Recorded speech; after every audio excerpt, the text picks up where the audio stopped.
মাত্রই সাথে সাথে তাকে আনন্দে আজাদ করে দিতে। ইসলামের পক্ষে যেন রাসূল কাজ করতে পারে সর্বদা উন্মুক্ত করে দিচ্ছেন এবং পাহারা দিচ্ছেন। যদি কেউ রাসূলের প্রতি একটা পাথর নিক্ষেপ করত, তাহলে আবু তালেব পুরা পাহাড়কে ওই ব্যক্তির উপর চাপায় আনতে চেষ্টা করত। এত ভয়ঙ্কর ছিল যদি কেউ বাদশাকে আক্রমণ করতে চাইত। কিন্তু উনার মৃত্যুর একেবারে লাস্ট মুহূর্ত পর্যন্ত শুধু রাসূল বলছে, আপনি শুধু একটু মুখটা নাড়েন, তাহলেও আমি আল্লাহ পাকের কাছে সুপারিশ করতে পারবো। কিন্তু করে নাই। তো এই রাসূলকে এই ব্যক্তি ভালোবাসছে কি বাসছে না? কারণ তার ভালোবাসায় আখিরাতে কোনো কাজ হবে?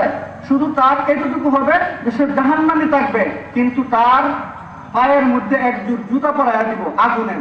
এইটার কারণেই তার মাথার এইরকম ভাবে ভাত রান্না করলে যেরকম ভাবে টকবক করতে থাকে, ঠিক এইরকম সর্ব অবস্থায় তার শরীর একটা কামারের লোহা যেরকম ভাবে লাল হয়ে যায়, তার শরীর এইরকম ভাবে আগুনে জ্বলতে থাকবে, আর মাথার মগজ টকবক করতে করতে এইরকম ভাবে করতে থাকবে। তার হিদায়াত হইল না। ঠিক আমরা যারা রাসূলকে ভালোবাসার দাবিদার, পৃথিবীতে যত ধরনের মানুষ দেখতেছেন, যারা মাজার কলকি গাইতেছে তারাও বলে আমি রাসূলকে ভালোবাসি, যারা লাল শালু পরে তারাও বলে আমি আল্লাহকে ভালোবাসি, যারা অন্যান্য ঢুল বাজাইতেছে, প্রথম ঢুল বাজায়, প্রথম কেরাত পরে, পরে দুরূদ পরে, পরে ঢুল বাজায়, এরাও কয় যে আমরা আল্লাহকে ভালোবাসি, কয় না? সত্যিকারে ওরা কম বেশ ভালোবাসে।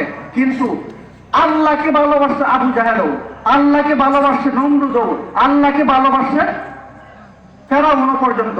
কারণ ফেরাউনের এত আত্মবিশ্বাস ছিল যে আমি তো বন্ড, আমি কিছুই করতে পারবো না।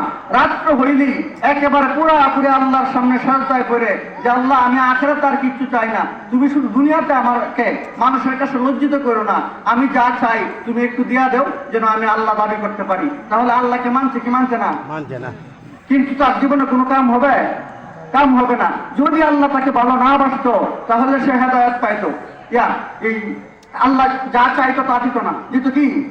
বুঝা গেল আল্লাহ কিছু না কিছু ভালোবাসতো আর সেও আল্লাহকে ভালোবাসতো। কিন্তু এইটুকু ভালোবাসায় কোনো কাজ হবে না।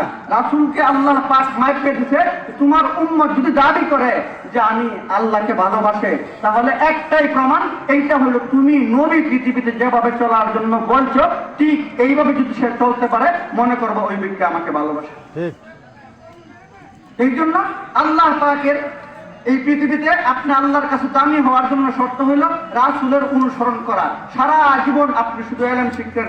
হাদিসের মধ্যে আছে, মান তালাবাল ইলমা লিয়ুমারিয়া বিল উলামা, যে ব্যক্তি ইলম শিখছে আলেমদের সাথে বড়াই করার জন্য, তোমার চাইতে আমি 2 বছর আগে ফারেক হয়েছি, তোমার চাইতে আমি বেশি আমল করি, তোমার চাইতে আমি বেশি কেরাত করতে পারি, কোনো লাভ নেই।